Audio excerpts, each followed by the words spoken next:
Ouvrage critique et introduction générale. Les références servent surtout à toi, l'enseignant, pour construire ton cours et de te donner un cadre historique et contextuel élevé. Thomas, une idéologie moderne, la négritude, revue de psychologie des peuples, 1963.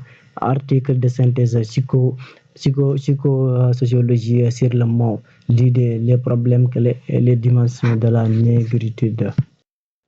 Article: qu'est-ce que la négritude? Étude française, représentation claire des enjeux du mouvement utile pour une mise au point théorique entre négritude dans le Stanford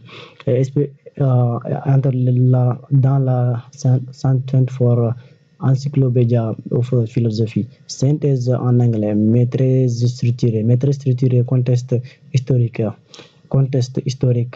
et concept. Débat critique et contemporain. Chapitre des négritudes dans un ouvrage d'histoire intellectuelle presse de l'Université Montréal. Analyse du contexte parisien des années 1930, des trajectoires nécessaires des réseaux intellectuels noirs.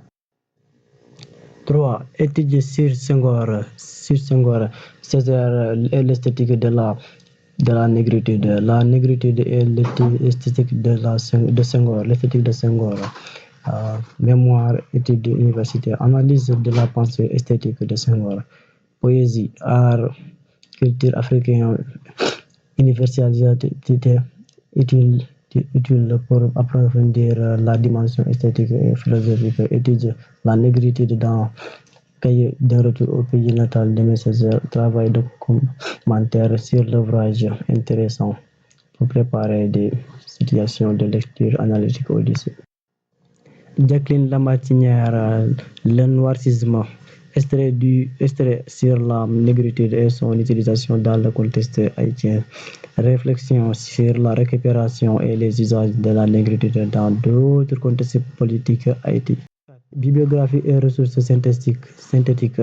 Page de bibliographie sur la négritude, les littératures africaines francophones dans les ouvrages disponibles en ligne.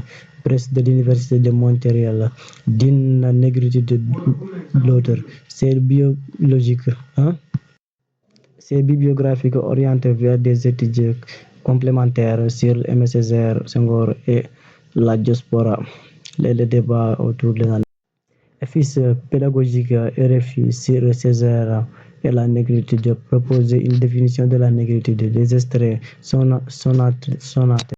Des extraits sonnaires et des activités pour appréhender l'histoire de l'esclavage et du colonialisme, très utile pour une classe de seconde.